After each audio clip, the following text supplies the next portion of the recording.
Good afternoon. My name is Rosemary Pena.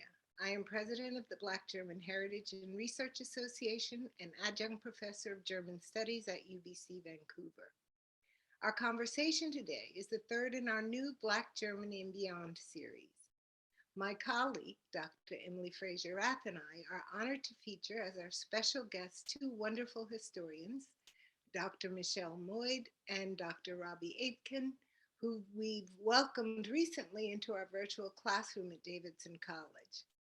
Hosting them in conversation with one another, however, is an opportunity that I've looked forward to for many, many years now, and I'm just thrilled that this is finally happening today. But before we begin, I'll ask Emily to please share a little about our work together before formally introducing and turning the conversation over to our esteemed guests. Emily? Thank you, Rosemary. My name is Emily Fraser-Rath, and I'm a visiting assistant professor of German Studies at Davidson College, which is a small liberal arts institution located just north of Charlotte, North Carolina.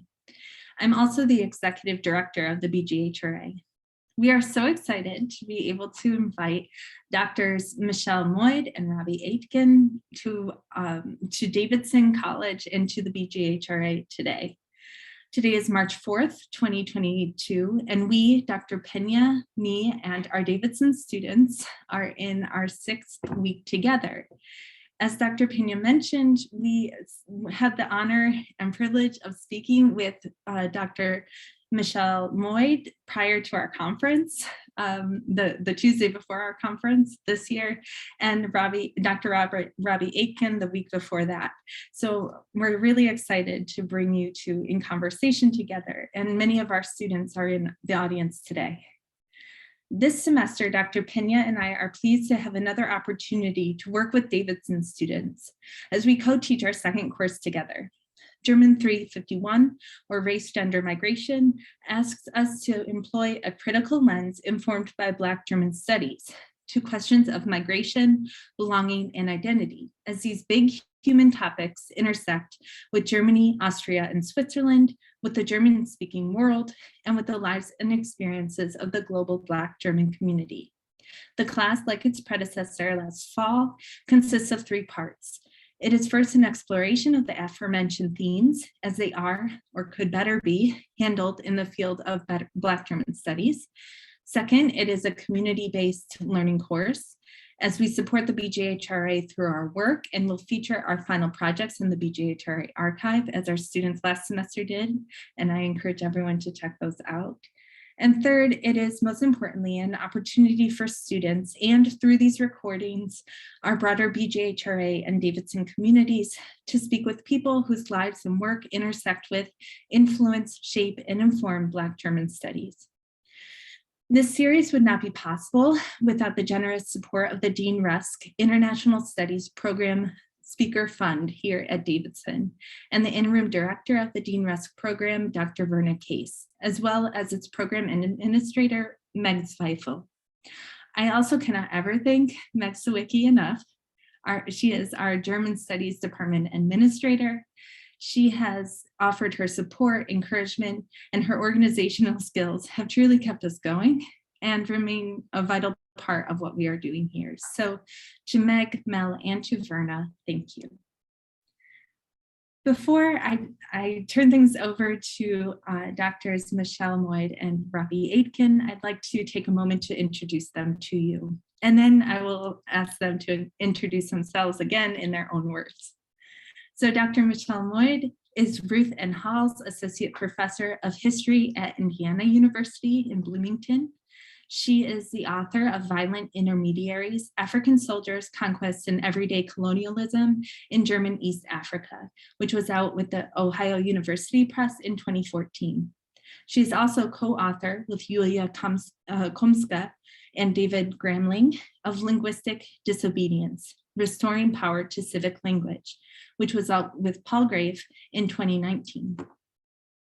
Dr. Robbie Aitken is Reader in History in the Department of Humanities at Sheffield Hallam University. His teaching and research interests center on the history of an African diaspora in Europe, German and European colonialism, modern German and European history, constructions of race, and conceptions of Blackness and whiteness. So without further ado, I'm really excited for this conversation. And I'd like to begin by asking each of you to essentially redo what I just did, but perhaps in your own words and adding anything else that you find important. So let's start with Dr. Moyd. Okay, thank you, Emily. It's great to be here, and I'm looking forward to this too. What can I say about myself that's different? I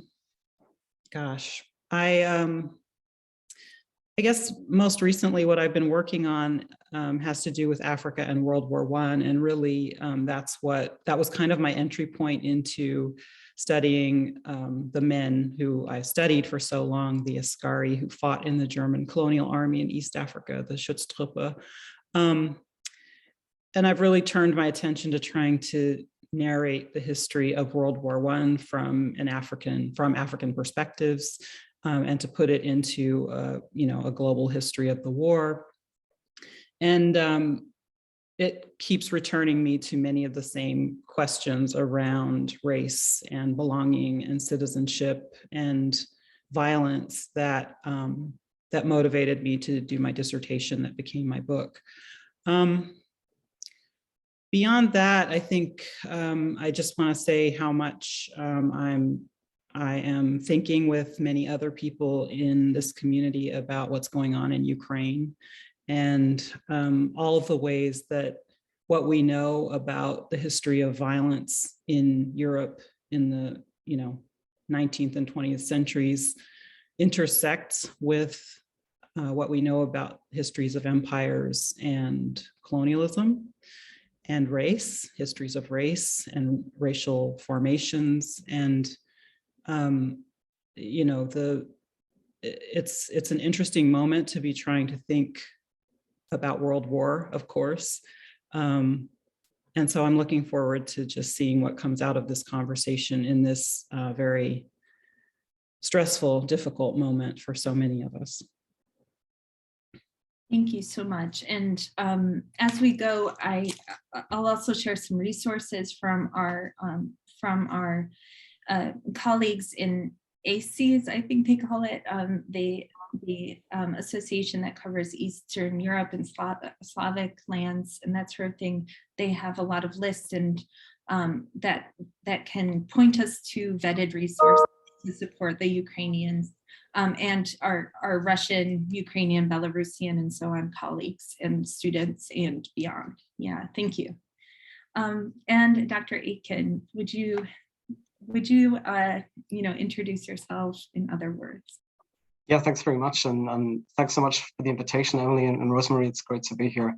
I would echo Michelle's sentiments about thoughts for those who are currently in Ukraine, as well as I suspect many Russians who are finding this moment very difficult, as well as people in other global struggles that we've tended to forget in Syria, Yemen, and personally linked to my own kind of research in the Anglophone area of Cameroon. So as you mentioned, Emily, I'm a professor of imperial history or Black Europe. I was interested in looking at the development of a Black community in Germany, particularly from the 1880s. So the onset of realized German colonialism up to 1945, World War II, and the collapse of the Third Reich. In particular, I was interested in those people who stayed in Germany and how they tried to create a life for themselves. How did they marry? How did they find accommodation? How did they find work? What happened during the Nazi periods? And I would say at the moment that it's the Nazi period that I'm trying to return to try and understand how did these stories become lost in the first place? So why do we not know about the fact that Black people were victims of the Holocaust and persecuted like many other groups? And to try and do that, I've been looking at reparations applications made by Black victims post-45. How did they frame their narrative? How did they understand their experiences individually and collectively? And what happened when they presented themselves to bureaucrats in West Germany saying, I am a victim. So that's what I'm currently interested in. I would say I've become somewhat frustrated, I guess, in the UK with working in academia on this kind of topic, in that it's very difficult to find people who want to listen, other academics. So a real outlet for me has been the past few years to be able to engage with political pressure groups and working in exhibition projects in Germany. I had my own exhibition that I took to Cameroon. And I've been working on some memorial projects in Berlin, a couple of Stolpersteine to Black victims of the Holocaust. Thank you so much. And I'll put those resources here. They're from a colleague of mine here in Russian Studies, Dr. Amanda Ewington, and again, the ACES organization. And perhaps that's a good place to start for us, is actually this politics of listening and getting our stories told and our research taken seriously. I mean, it's something that the BJHRA stands for, right? Is disrupting and complicating the narrative of Black German studies as it exists in the American Academy and beyond, and to help people to think more broadly about what comprises and who comprises Black German studies in the global Black German community. And so I wonder, Dr. Aitken, if you could talk a little bit about that resistance that you find in handling this specific topic, the topics of your research in the UK context and perhaps beyond. And then I'll ask the same question of Michelle: what kind of resistance, or what kind of tension is there between your study of the Askari soldiers and the African perspectives on World War I, and where does that tension come in? I think that's a great question. It's quite a complex one to answer on many levels. To begin with, I think I'd say that Black studies as it exists in the US doesn't exist in the UK. There isn't really such a thing as Black studies. That doesn't mean that they're not individuals working on similar topics, but we tend to be somewhat atomized. People who carry out Black studies might be in the likes of geography departments or in literature departments, a few in history departments. But I know that when I was first working in the fields, it was very difficult for people to understand what I did. I'm not an Africanist, although I'm definitely interested in African history, and my PhD was on Namibia as a settler colony. I'm not a Germanist because I don't really narrow down on the so-called hits that are taught at every university and every secondary school. And so that trying to position yourself was exceedingly difficult. It's even more difficult for scholars of color who are grossly underrepresented at UK universities. I would say it extends not just though to the academic university institutions. It was difficult to also position work when you actually wrote pieces, and to think about what journals, what publishers would in any way be interested in this, or to get funding, what funding bodies would be interested in sponsoring something like this.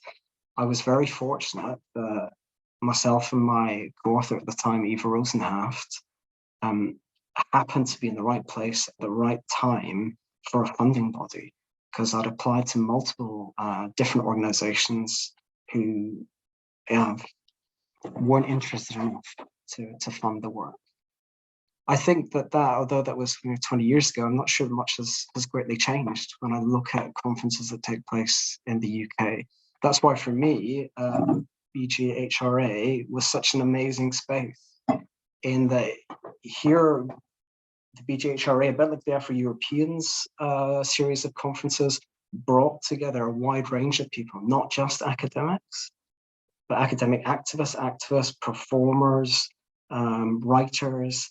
And I think that gave me a sense of having a stronger place, a stronger support network, people who wanted to speak and engage in an exchange of knowledge.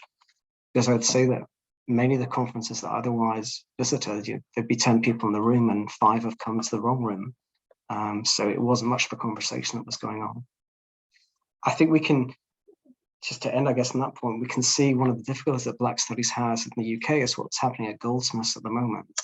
They created really a groundbreaking MA in Black British Studies a couple of years ago to great fanfare. And they have wonderful people working there. But now that MA is in the threat of extinction, only 2-3 years after it initially being conceived. So it is somewhat different, I would say, from the context in the United States, or at least from a distance, the way that I perceive the context in the United States. Thank you. Maybe Michelle, you can speak to you can speak to the American context. Yeah, although I have to say, one of the weirdnesses of my position in the academy is that I am a historian of Africa. I have this other I guess my second exam field was in modern German history, and then I have military history. So those are my three kind of orbits. But I've increasingly been moving into African-American history and Black studies because of the kinds of questions that I'm trying to answer with this World War I book, and where I really am trying to think about global Blackness in that moment and how it was mobilized both in a liberatory way and in the most sort of familiar oppressive ways, right? I mean, in terms of how colonizers thought about Black people as a source of labor in the move to war.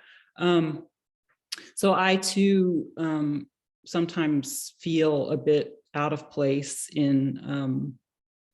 but not in the same ways, I guess. So I would say I'm learning Black studies as I go, but it's not something that I was trained in formally, and I'm just sort of trying to work my way in humbly so that I can bring the same kinds of insights into my work that are so important in terms of understanding the ways that these structural racism and anti-Blackness has been so important in over a long sweep of time, but especially in the ways that in the 19th century and the 20th century and beyond,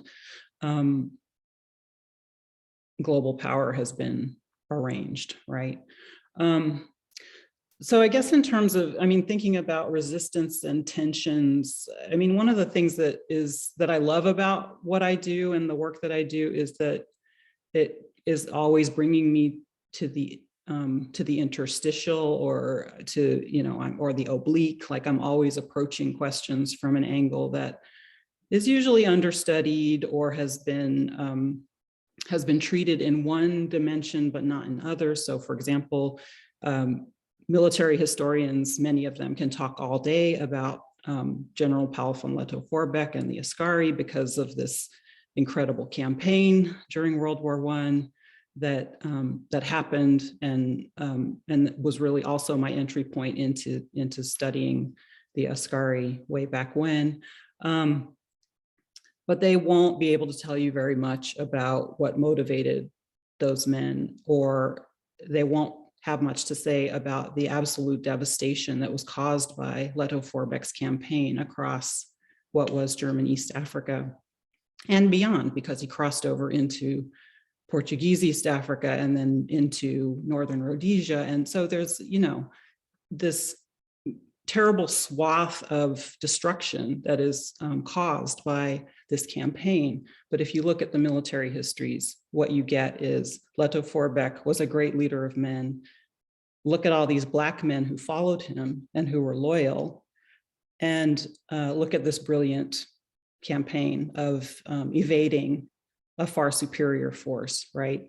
So I feel like it's my job to mess all of that up and to make sure that people understand both that these were men who were motivated by not things that were not difficult to understand, right? They want upward mobility, they want respectability, they want power and authority, and this was the route they chose.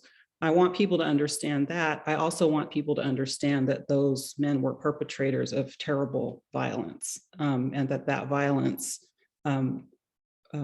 had repercussions far beyond the colonial conflicts that the Askari were at the forefront of, but also beyond World War I. And I should say too that unlike Robbie, I actually have pretty good support at my institution for what I do. I'm at a Research One university. We have a Title VI funded African Studies Center. We have a fantastic German Studies program. I can do pretty much anything I want to do in my work. So I take that as as a kind of, I use that to my advantage to try and continue pursuing these questions. But I feel very fortunate to be in that space that I can do it and not to have to scramble for resources, which, it's unfortunate that doing this kind of interstitial work or oblique work would cause that sort of structural inability, or cause these structures to be unable to see the project in its fullness, these kinds of projects in their fullness. But for me, it's been okay, I have to say. And so I think there's probably more I can do to support other colleagues who are in this position, but I'm one of the lucky ones institutionally. Yeah, thank you. I want to get back to what you said about, messing it all up, the perspective, messing that all up in just a moment. But to stay for just one more minute on the topic of institutionality and sort of the limitations of discourse and the limitations of disciplines and all of these problems that Robbie faces, but many of us, I think, face in multiple different ways, is sort of like dividing of our attention between various fields and not really belonging in any one place.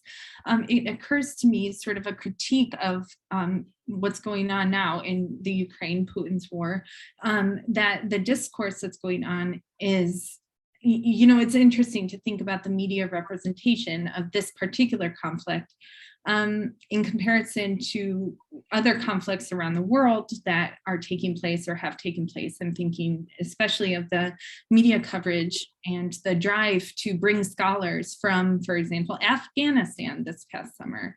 And so I wonder if you could talk more about both of you, but maybe especially Robbie, since you seem to be facing this in a particularly acute way, the lack or the frustration with the lack of discourse that exists, and also that you can sort of follow to get funding, right? Attaching your research questions and stuff to funding, and attaching your research questions to specific calls for papers or different things that are going on, to this larger concept of freedom to sort of think in the way that you want to think too. So maybe there's something to say there about the border of institutionality and disciplinarity that you could get to.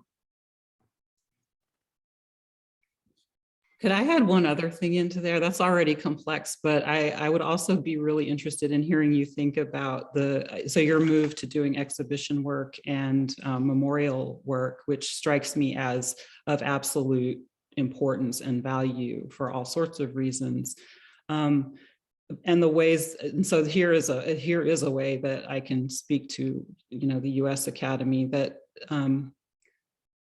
those sorts of projects do have difficulty being recognized as, they may get funded, but they're not seen as promotable, right? So they're not the kind of work that are going to get you to the next rank or whatever. So anyway, I didn't want to take over, but I thought it might be an interesting way to also bring in that aspect of Robbie's profile. Wow, that's lots of very big questions. Firstly, I would say that I think my university to a degree has been quite supportive of what I do, and I have the opportunities to teach my research, which has always been really important to me, to share research with students. Why else would you be carrying out in the first place? And it's often a good opportunity to test out ideas, resources. In terms of the memorial work and the exhibitions, I think, given the nature of what it is that I research into, I do feel that there is a social obligation to share that research and share that knowledge. And I felt that from the very beginning of carrying out what's become effectively a 20-year project. It was quite clear when I first went to Cameroon in 2006 that there was a thirst for knowledge and a thirst for resources. And I wasn't in a position then to try and share that to the same degree, but having a permanent position puts me in a better position to try and do that. And one of the things that I always wanted to do was to try and, in a naive way, I guess, take some research back to Cameroon and share it. It's all very well sending over copies of books and the likes, but I thought taking a small exhibition was perhaps a better way to engage with people there. And it proved to be, it opened up lots of new, interesting conversations. The people who I look at who left the African continent often pre-1914, many of them didn't return.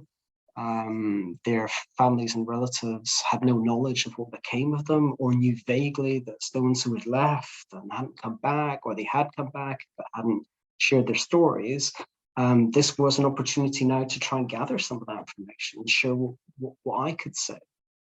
At the same time, part of the reason for the exhibition was to engage with youngsters in the UK, to challenge their notion of what history is, just as when I first started in the field and I read Katharina Augenteuer's Eine afro-deutsche Geschichte, it completely changed my understanding of what German history is and what it can be. And so I think German history is still a key topic at many schools in the UK, but it's taught in such a way that it's purely a streamlined white history. Black history is often not taught in British schools at all. So I was hoping with the exhibition to try and challenge youngsters' notions of what history is and whose stories can be told and should be told. There are lots of school teachers out there who want to challenge the kind of curriculum that young kids encounter, but they don't necessarily have the time and the resources. And I felt, as I said, this social obligation to share what I had. It should be a conversation and not a monologue. And I felt the same way a little bit about the two Stolperstein memorials to the Black victims of the Holocaust. Black people are almost entirely absent from public knowledge about the Holocaust. And I think also in many ways from academic discussions about the Holocaust, not just in the UK, but certainly also in Germany. And so the Stolperstein were in some ways to try and honor the lives of the two individuals who I sought Stolperstein for, but also to show that they were representative of something bigger that was taking place and representative of multiple Black experiences at that time period. Black people are not acknowledged as victims of the Nazi genocide, not as a victim group. And I think that discussion perhaps needs to be opened up. So that's not really an answer to your question, it's more an answer to Michelle's question. I think it is though, because I mean, I think maybe memorial space becomes a space where our discourses can be challenged and where new sort of ways of thinking about things are opened up and more parties are then involved, right? So I do think it is an answer to my not so greatly articulated question, but I appreciate that. Yeah. Okay, so let's return now to the mess it up sort of comment, which I really love. And this idea, and one question that actually emerged in following our class session with you, Michelle, was this idea of, you know, how do you read the primary sources differently, and what sort of questions do you pose to get at the stories that you then want to write about, and to get at in your particular research the Askari experience and the agency there? Okay, thanks. I mean, I guess, you know, fundamentally it's the reading against the grain methodology that every historian now talks about and has talked about for a couple generations, right? But I think what's key about that is that you come to the source knowing that it is going to be flawed, deficient, whatever in certain ways. And then you look for you ask the questions and you look for the ways that you can make it speak to you and the questions you're asking, right? So, and I should also say, for those who don't know, I have a military background. My father was also in the military for 30 years. So I grew up around, I grew up around soldiers and airmen and bases. And so there are insights that I have into military life that certainly infused my readings of sources that many other people have probably looked at and said, what do you see when you look at a list of military equipment, or you see like a pass book, or not a pass book, that's the wrong word, that's something else, but soldiers had these little booklets, and their NCOs and officers would write stuff in them about their behavior and their pay and how they did on marksmanship and all sorts of stuff when they got venereal disease. There's all this stuff, right? And you could look at that and just say, this is information, but it's not really doing anything. But if you know anything about soldiers and armies and bases, then you know that these are also speaking to other social processes, medical discourses about the suitability of men for certain kinds of labor, right? So, a soldier who can't shoot is probably going to have to go do something else, which may be military adjacent. A soldier who can't control his drinking is probably going to be spending time in being locked up. A soldier who spends all his money on alcoholic beverages when he gets paid is not taking care of his family, and the family is letting the officers know that they don't appreciate it, right? So there are all these ways that things begin to resonate for me because I've seen it in other contexts. So that's one piece of it. The other is, again, pretty well known now, but Anne Laura Stoller's idea of along the grain, where you take seriously what the state is saying about what it is trying to do, and you follow those logics as well, right? So from that, and studying the Ascari is in some ways really a useful way into understanding how colonialism works, because German NCOs and officers and officials didn't see anything wrong with what they were doing with the Ascari, right? They thought what they were doing was absolutely right and correct. And so they wrote about it. And they're very, matter of fact about the kind of violence that they're perpetrating, the plans they have to enact violence. Their thinking on race is very fluid, right? They're able to see the Ascari as their peers and comrades in certain ways, but they can just as easily flip to, the usual stereotypes and derogatory characterizations of these men.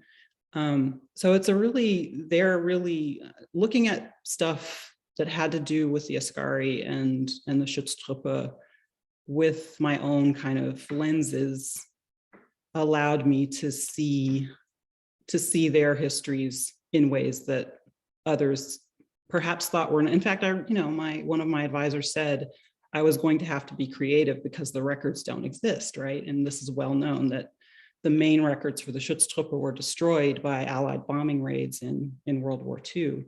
But so that's what I did. I was I was creative, and I put things together in order to tell the story that I thought needed to be told about these men. I'll say one other thing quickly too, which is that there's a massive amount of photography and other graphic representations of the Ascari and the people around them that has not been analyzed. And again, these are methods that you have to use care in analyzing photography and stuff, and other kinds of graphic representations. But it's a massively undertapped source base. And I think that's something that I've also been trying to do, not as much as I would like, to work with that, with those materials, because I think they are a kind of evidence that they don't speak for themselves, but we can certainly use them to help narrate important stories about representation, about social position, about violence, and even sort of the basic social lives of people who also lived everyday ordinary lives in their garrison situations. So I appreciate that so much. Not just to focus on photography and visual culture and what that can tell us, but also this idea that bringing who you are to your research and what you already know from other places in your life is only an enriching endeavor. I mean, and can open up questions and lines of inquiry, and in addition to sources and that sort of thing that wouldn't otherwise exist. And so your military background allows that to happen. And maybe this is, a place just to insert the idea that like PhD and, graduate mentorship should maybe include, like these other skill sets, digital humanities stuff, I mean, even working at a department store, for me, it opened up a different way of thinking about certain things. So many different possibilities there. And so, Robbie, I wanted to ask you a question about that, actually, which is to say, what do you bring to your research? You're a trained historian. Obviously, you have this background in Black studies. You're very well versed in all of this.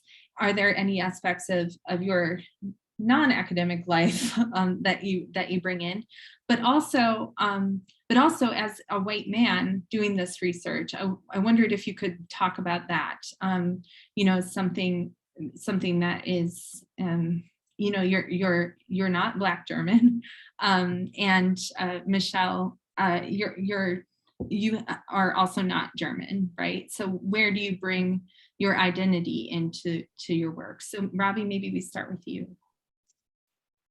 Yeah, I'm not sure I got such a satisfactory answer, but I would say that working in the field has clearly made me aware of my privilege, my prejudices, and certainly my ignorance.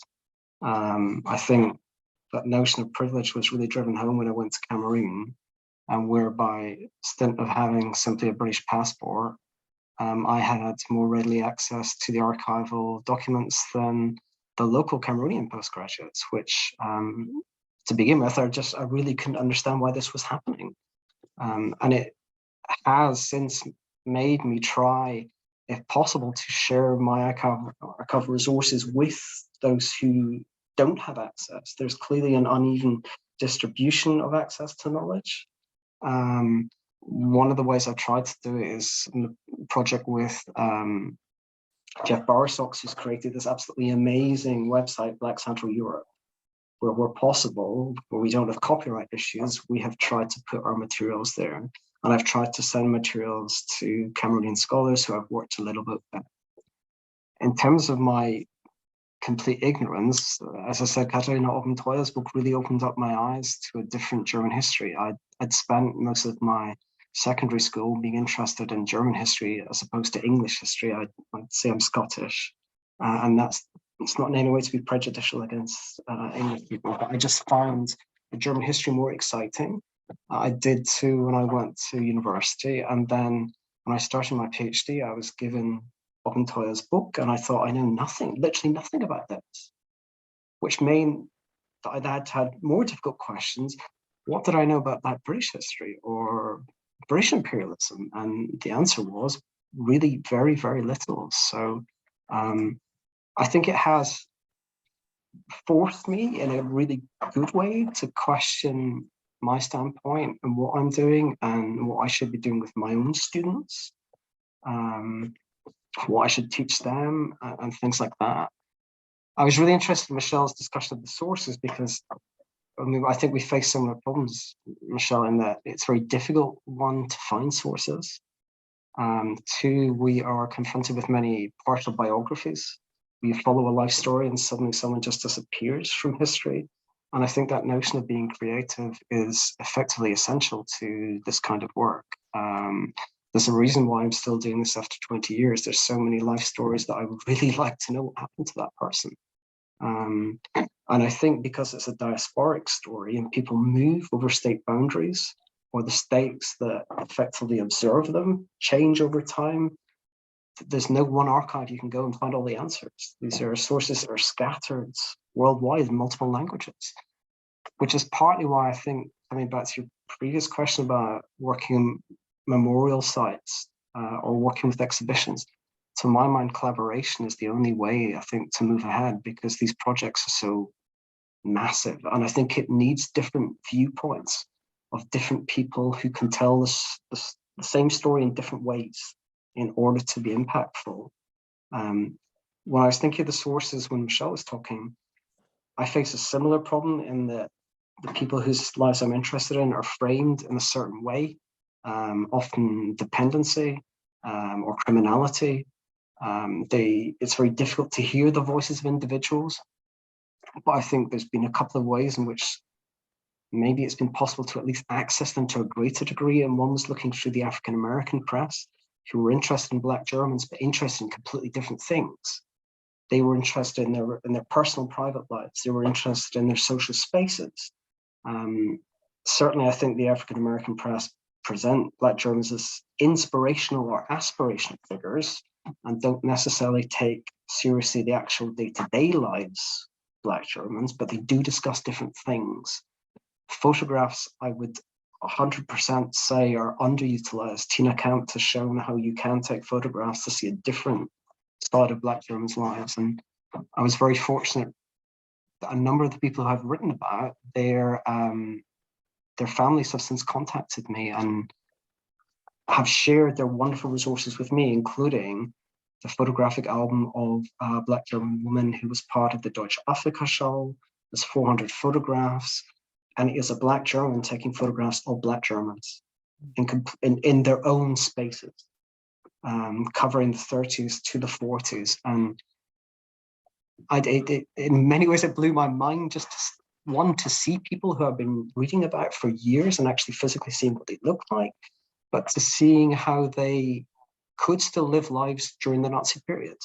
They could still have fun, often in private or in spaces that they knew they were safe, but it adds those complexities, I think, to the stories, and shows multiple layers of experience.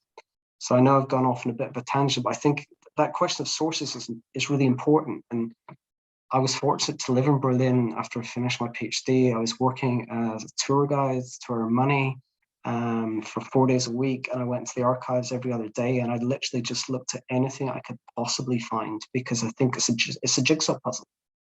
And I think with time, you start to learn where you're likely to be successful in terms of finding sources. You become more intuitive to think, okay, in this newspaper or in this file or in this magazine. And that, I suspect, only comes with experience of working in the field.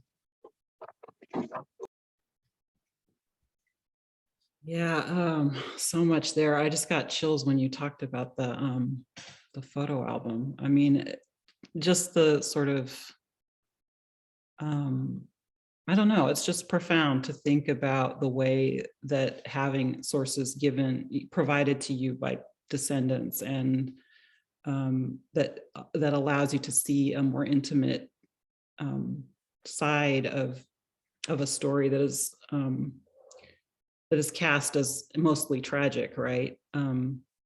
That's really, really powerful. And I just saw Saidia Hartman. She was here.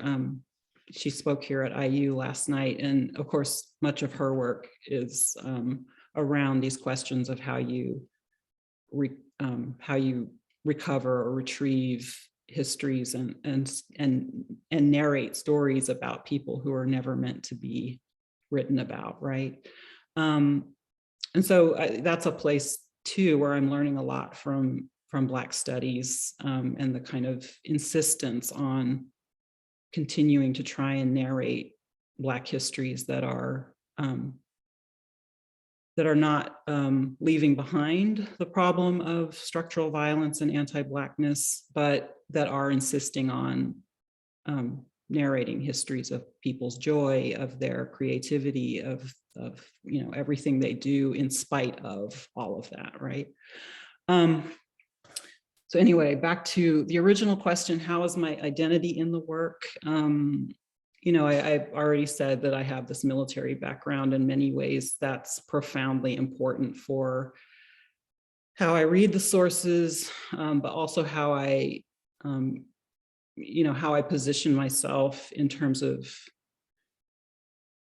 thinking about African history more generally, because I feel like I am always kind of tacking back and forth between what it means to be a soldier and therefore potentially always a perpetrator of violence, and trying to understand the experience of being subject to that violence. And increasingly, that's where more of my energy is focused. Like, I'm much more interested now in the people who fought back.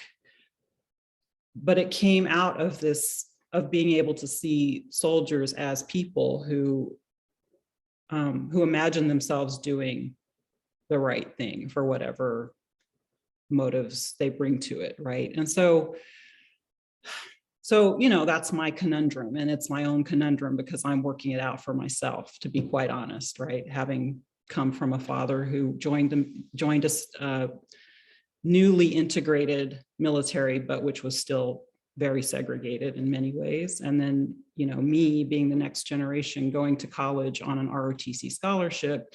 And again, like, why do people do this work? They do it, if they do it in a volunteer context, they do it often enough because it provides a kind of opportunity that they might not otherwise have.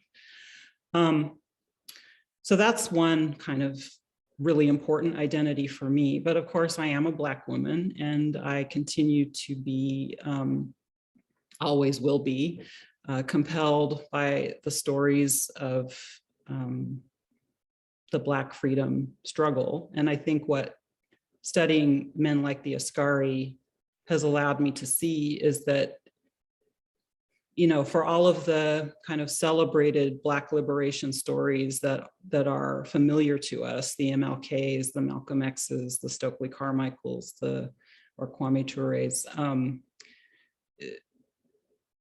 there are also all of these other ways in which Black people are striving to be seen as fully human, as citizens, as people who belong, people who have the right to exist.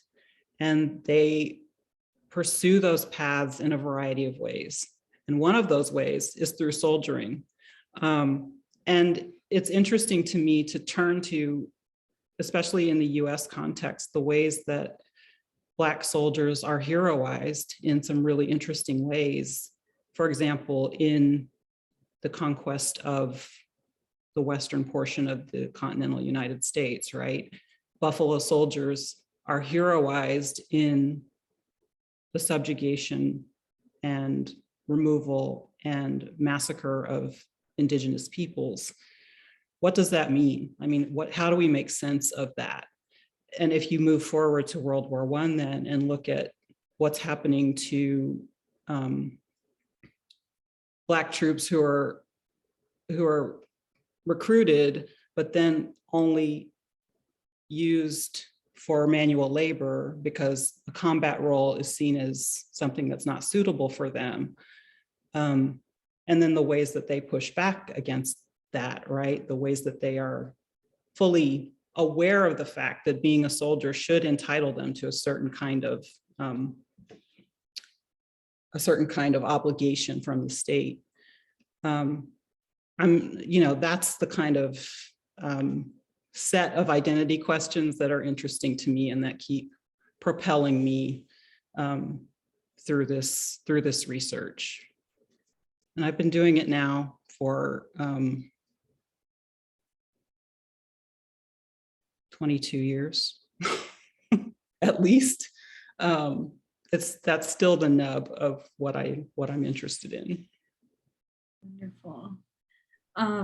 Thank you both for that. I'd really like to encourage everyone in the audience to write their questions either in the chat or using the Q&A function below. And I especially encourage my students. I know you're there, and there's two historians of you. Two of you are historians, so I know you have lots of questions. So ask your questions. But while I'm waiting for those, I'd love to read out Tiffany Florville's questions for both Michelle and Robbie. So first, Robbie, perhaps maybe a simple question, maybe not. Will you analyze this photo album that you were talking about? Yes, I suspect eventually. Not only did this lady kindly send me photographs, they sent me many of her mother's letters that were written in the post-war period, in which she actually moved to Buffalo in the United States, and she kept in touch with some Black Germans. She's actually quite keen for the photographs to be shown, as indeed am I. So I'm trying to look for an exhibition space which would be the right space to tell the right story in the right way. So I'm hopeful that that might be possible to do. So some of the images are incredibly strong. I'll just tell you about one which really struck me when I was going through the albums. There's an album, the photographs must have been taken in 1945, these ones. There's one in which she's got a photograph of the Olympic Stadium in Berlin, and she's written in the margins, this is where Jesse Owens won 3 medals, 4 it was, but I thought that interesting that this was something that she wanted to capture. And then there's a photograph of her and another Black German woman in front of Hitler's destroyed Kanzleramt, in which they're both ironically giving the Nazi salute, which I thought was a really powerful statement. So they are really amazing photographs, but yeah, the lady has entrusted me with this story and entrusted me with this information. So I'm always very careful of the ways in which I make use of that information, what's appropriate, what's not appropriate. I think in this field, that is a really important thing. It's a bit like the other source of information where I find more and more about the Black experience of Nazi Germany, and that's the reparations statements. Because Black victims had to make a statement about what happened to them and why they see themselves as victims. There's an awful lot of sensitive information there. And so I'm always a bit careful about the ways in which to use and what forms to use such information. But ultimately, yeah, these are photographs that I am keen on analyzing and bringing into the story about the experience of 33 to 45, because they really tell or give a really crucial insight, I think. And it's very unusual that you see Black Germans photographing other Black Germans in the first place. Very, so interesting. And this question, yeah, of responsibility and responsibility to the community and to the people, historical figures too, whose stories we tell and whose stories we get information from and study is extremely important. I'll go back to, and now I encourage not just my students, but everyone to ask questions, because I also know there's a lot of really wonderful people in fields of German studies, history, and beyond. So please feel free to ask your questions via the Q&A or the chat. And so to Tiffany's other question, this one's for Michelle. Have you heard of Marissa Fuentes' idea of reading along the bias grain? She does this to make Black voices visible and audible in the archives. So again, to remind everyone, there was reading against the grain, reading along the grain, and now reading against along the bias grain. I have heard of it, but I have to admit I haven't read it yet, but this is a good reminder for me to do that. Sure. And what is your new book on World War I? Can you tell us more about that? Well, it's the title. It's a Cambridge. It's part of a Cambridge series, New Approaches to African History, and Cambridge likes its titles very simple. So it's currently Africa, Africans, and the First World War. And the idea is the series is kind of meant to provide accessible introductions to a topic. For advanced undergraduate classes, but also as a kind of a easy way, not easy, but a compact way into a big topic.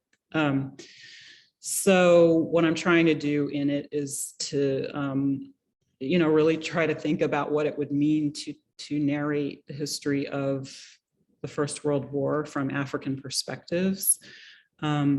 And so it goes from, there's a chapter that sort of talks about what existed before the war that is important for understanding how the war unfolded and transpired across the continent. And then from there, a chapter on campaigns, a chapter on the economics of the war. There's kind of a war and society chapter, which is too big, and I'm going to have to figure out how I'm going to organize that. And then an after the war chapter where I would talk about, the transition for former German colonies into British or French or Belgian control, as well as the aftermaths of a conflict that, again, is often has been much represented in military history, but not so much and not so thoroughly within actually African history. It appears in many texts, but it's not foregrounded as a key kind of organizing factor in how one understands what happens in the 1920s and 1930s in Africa, I guess. So yeah, but the driving kind of driving energy behind it is to try and narrate histories of the war from African perspectives that don't make it about Europe, but that tries to see Africa as part of this global this period in global history where so many people were being mobilized in particular ways, as well as being affected by not necessarily new forms of violence, but exacerbated, magnified forms of violence. So, yeah. And I know I'm looking forward to that book. I'm sure many are too. A question in the Q&A actually for you too. This is from Ruth Spencer. Do you think these soldiers, so the Askari then, felt internal conflicts about what they were doing, or did they need to totally disassociate in order to carry out their duties?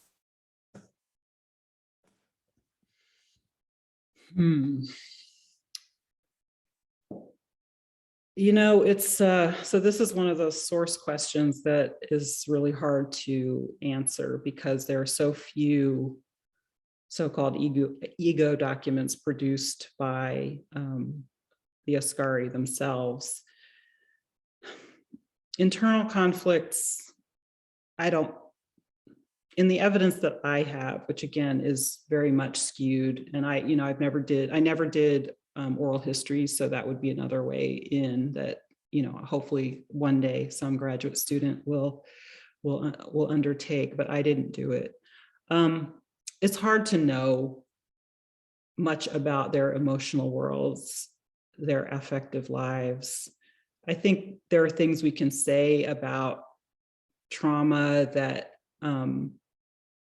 appear in bits and pieces in sort of song texts that are recorded in writing, not orally, and here and there bits and pieces, references to soldiers sense of suffering, hardships. But, you know, the Askari participated in the categorization of people who were not them, people who were outside of the kind of colonial orbit in terms of who ran the state and who was favored. Those people were referred to en masse as Mshenzi, Washenzi, which is a kind of a term that means something like barbarian or uncivilized people. And so, you know, there's probably more to be worked out here in terms of the way that civilizationist and racist discourses are working. But the Askari viewed themselves as an elite, and they positioned themselves vis-a-vis the rest of the population as part of the colonial project, right? So it's then interesting to see when they break with that. And for the German case in East Africa, at least, you don't see a lot of that until World War I, when they finally get it that Germany is not going to be the dominant power in the region anymore. And they, many of them desert and go over to the British, right? So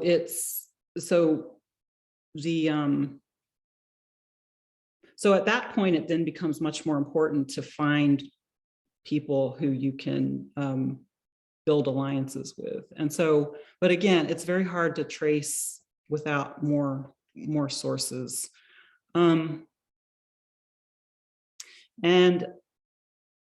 you know, it's also not really the case, at least again, with ex-Schutztruppe Askari, it's not really the case that they returned to their homes and then became radicalized by their experience of having fought for the colonial army and then abandoned.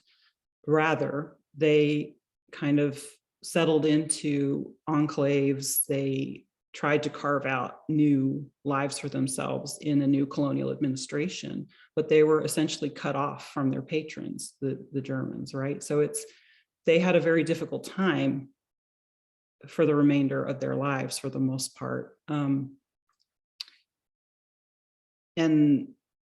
And so, yeah, I mean, the short answer is it's hard, but I have no doubt that they did experience complex feelings about what they were doing, but that's not reflected in the source materials that are available. Thank you. I have another question for you, Robbie. Can you speak more about this, the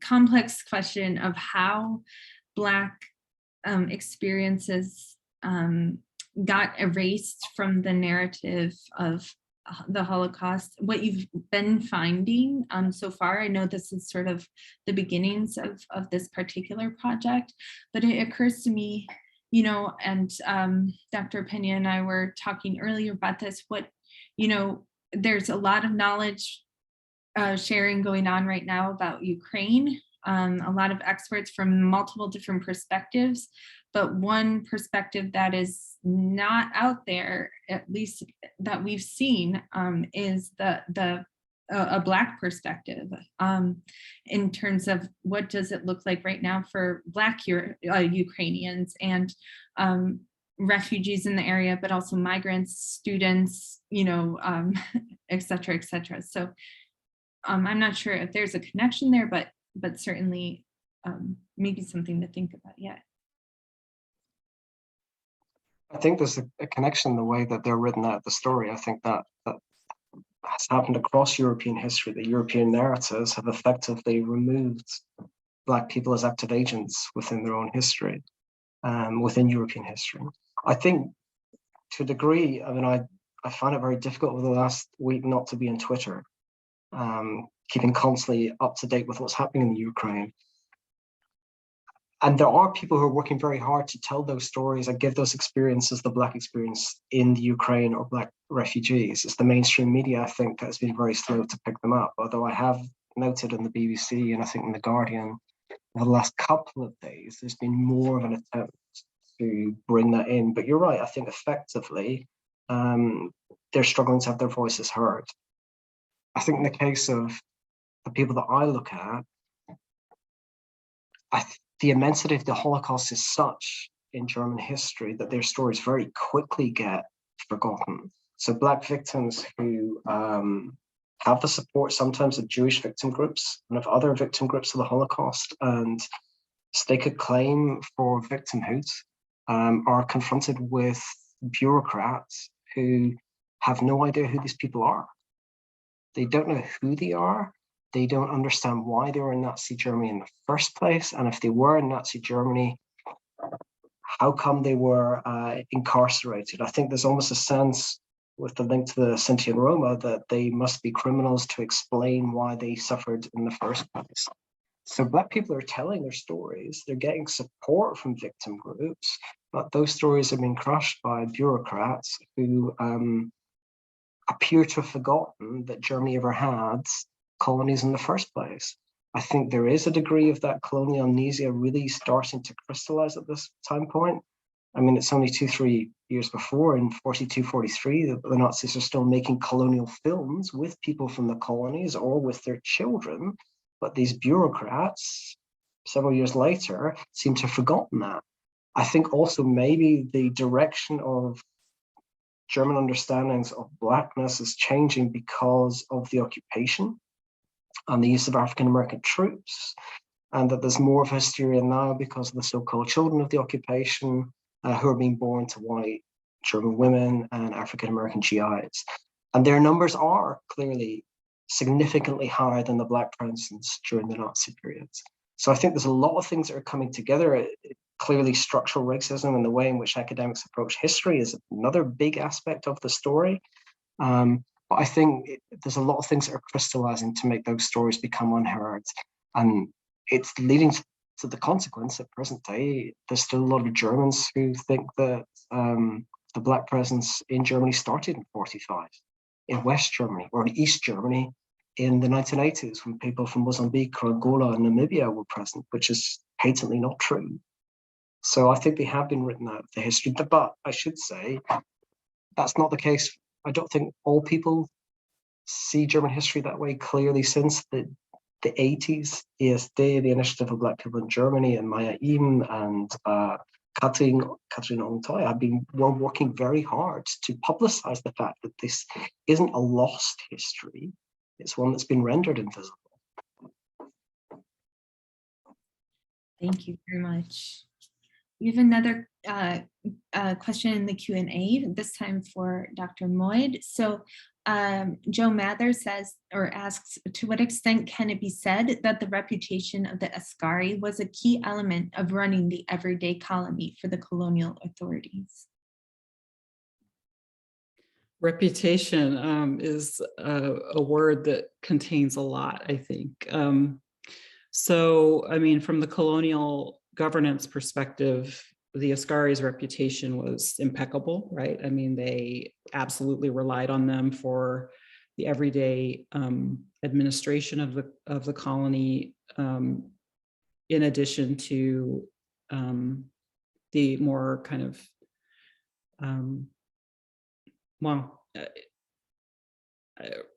during the 1890s, constant work of conquest, subjugation, theft, expropriation, insisting or developing mechanisms to control people's labor and movement and all of that. I mean, the Askari are the ones who make it all work.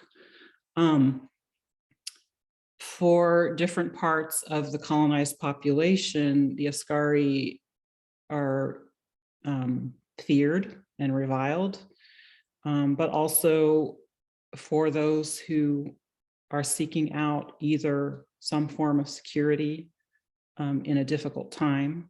So people who are cut off from their kin, for example, or people who are looking for an opportunity to start new kinds of lives. The Askari and the garrison setting provide it's a node of opportunity and modernity that opens up new ways of making a living, for example, and attaching to a community that for all of its oppressive mechanisms and violence is still a place where one can earn a living and potentially have the security of a domestic household, a kinship, a unit of kinship, right? So it's complex, and I think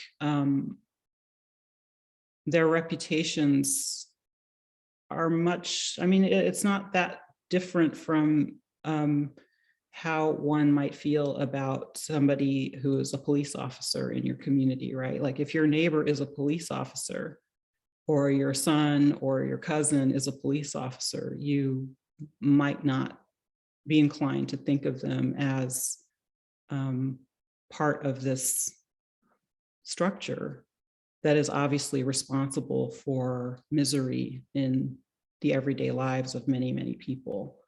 The Askari were like that. They were people who created opportunity for others. They did many different things, but they were also agents of violence. And so anyway, reputation is an interesting word because who's asking, whose reputation are we talking about? I mean, who is asking the question about reputation, I guess, is how I would go back with that. Oh, Rosemary, go for it. I raised my hand. I saved my little question to the end because it is a bit tangential. My work concerns the history of childhood. So this question is first for you both, and then specifically for Michelle. In your history, where do the children appear in war and during these times, and the families of these soldiers? And then the second part of my question that is for Michelle is a bit personal. When is history history?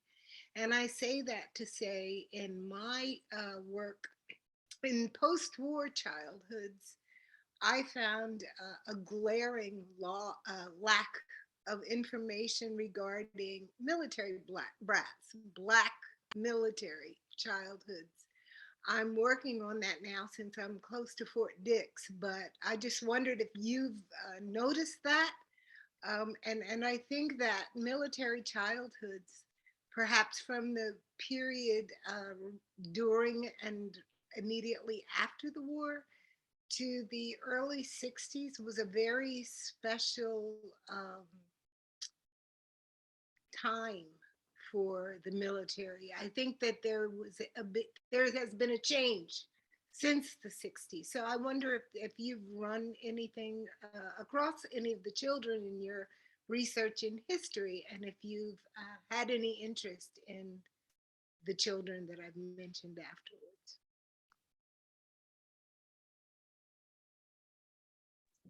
Should I go quickly first? I'd say the children play a crucial role in my research, because many of those who come to Germany pre-1914 are effectively children. I think the average age of about 1,000 people I looked at was right about 19, but there were some that would be young as 4 who might be part of a human zoo, come on a temporary basis. There would be servants who would be as young as 6, who would be engaged by colonial traders or missionaries or bureaucrats and brought to Europe, sometimes positioned by their African families with a trader or bureaucrat in order to cement a colonial relationship.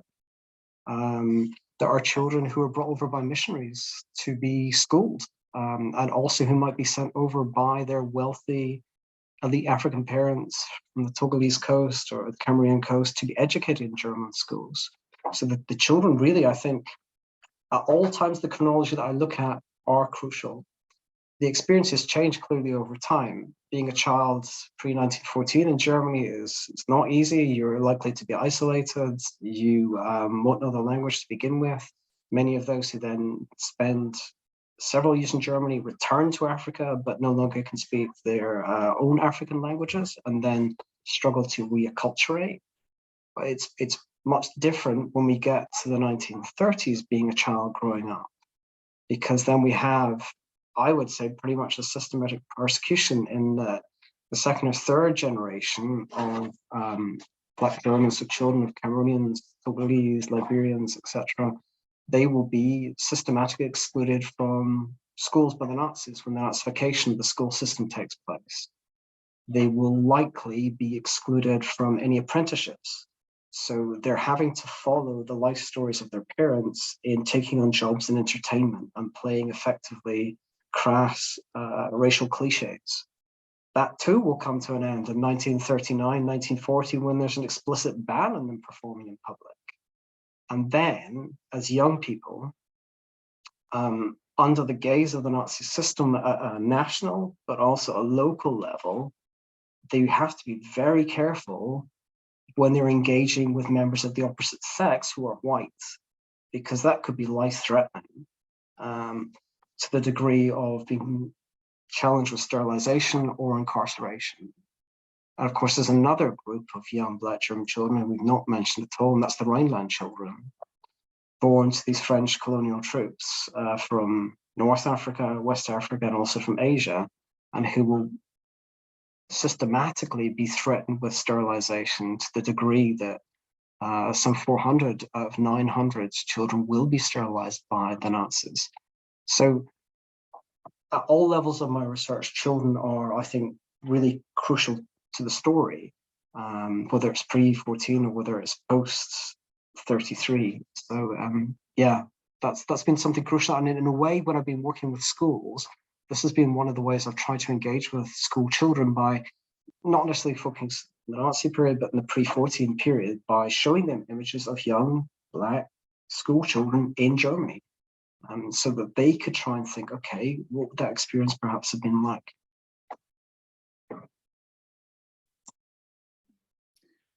Thanks for the question, Rosemary. It's really important in terms of kind of, again, understanding more of how the Ascari themselves built their identities.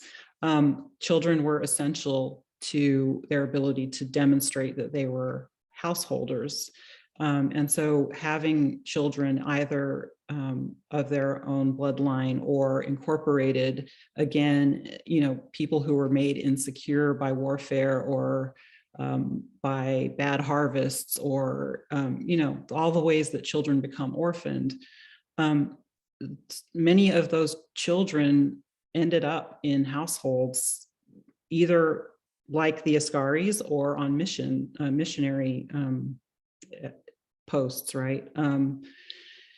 So they're a really important component of the story. I am not steeped in childhood studies, but I have thought quite a bit about since Coin 2012, actually. I've been thinking a lot about the construction of the child soldier and the ways that discourses around what's appropriate for a child in terms of their involvement with militarism and warfare, how that gets defined. And so I've thought a lot about that feature. And so one of the ways that children come up in my work is that, so a person like Bayoumi Mohammed Hussein, who ended up in Germany and ended up dying at Sachsenhausen as an adult, started his life as the son of an Ascari, right? And he eventually made his way to Germany. So his life story is extraordinary, right?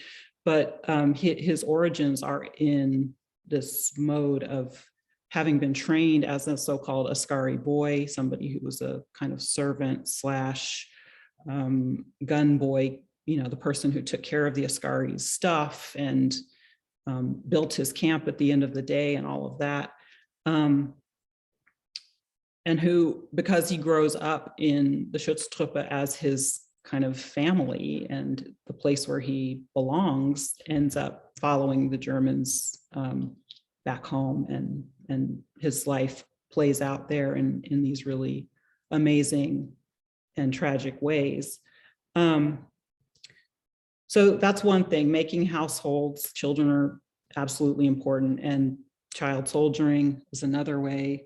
Making the next generation of soldiers is another way that it features in my research. So I'll stop there on that part.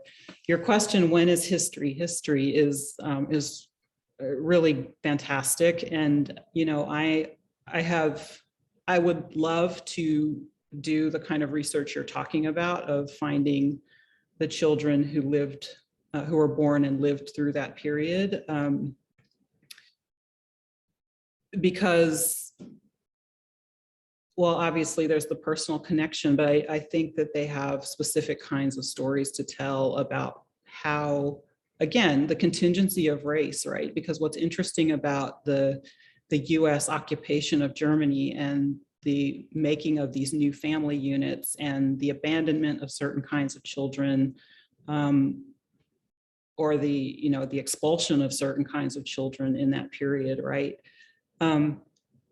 They have important things to say about how race functions in different contexts, right? Because in many ways, the US military became a sort of celebrated institution in post-war German culture.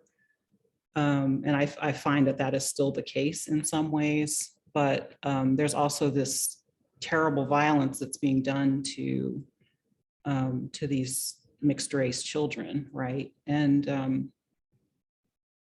yeah, so I'd have to think more about that, but I've looked back at some of my own. I'm not German, my mother's not German, my father's African-American, but I've looked back at some of my own kind of the documents around my birth, and I was born in the United States. And there's a special notation in my medical records, my military medical records, because I was born on a base, that makes note of the fact that that my father, in the language of the time, was Negroid, because it had to be explained, right? It had to be explained how I came out looking the way I did with a white mom. And I've long wanted to write about that, but I haven't yet. But I think that those histories are so valuable too. I mean, because they, because of all the reasons, you know, Rosemary, I don't want to. And I think what I'd like to add beyond the adoption stories and even the so-called mixed race children, I'm just thinking about children during that period of time who were born into or raised within military families that lived their lives on army bases. And you know, from my own research and personal experience, I think it was a big shock when you've lived more than half your life in the idyllic, protected world where race doesn't matter as a child. Yes. On a military base, and then when your father retires, you're plopped out into the real world and you kind of don't know how to adjust. So, and I think, I'm not sure that it may be different for military families of a different generation. But I know, having conversations with many in my generation, that was a very special period, and that childhood, that military brat childhood, was something that I'm not able to really find much about it beyond white military childhoods. You know, there's usually something in there that mentions that there was some Black kids there. But I've not been able to find any text that focus particularly on what it's like to be a military brat, I guess. Yeah, that's so interesting, and it makes me wonder too about the demographics of which kinds of GIs could have families with them, right? I mean, and I just don't know enough about kind of what was happening structurally with Jim Crow and segregation and differential, even though, you know, we're talking about an ostensibly integrated military, you know, there's still the performance of, well, the enactment of segregation through other mechanisms. So I'm wondering about the extent to which Black GIs could even form families to the same degree as others, but you know, that's speculation. But it's such a great project, and yeah. I hope we can talk more about it sometime. I do too. And unfortunately, it's the end of today's conversation. So I sincerely hope we have an opportunity to chat again privately and publicly. But in closing, I'd like to say a big thank you to Doctors Michelle Moyd, Robbie Aitken, and Emily Fraser-Rath. Importantly, I'd like to express my sincere appreciation to Davidson College for continuing to make these critical conversations possible. Today's recording will soon be on the BGHRA's YouTube channel, @Black Germans. Our recent conference recordings are also in the process of being uploaded. Subscribe and turn on the notifications so that you will be advised as new ones are added. Visit our website at bghra.org and follow us on Facebook, Twitter, Instagram, and Eventbrite for details about upcoming events. We hope that you've enjoyed today's conversation as much as we have. And until next time, we thank you for your time and attention and wish you a wonderful rest of your day. Thank you all. Thank you.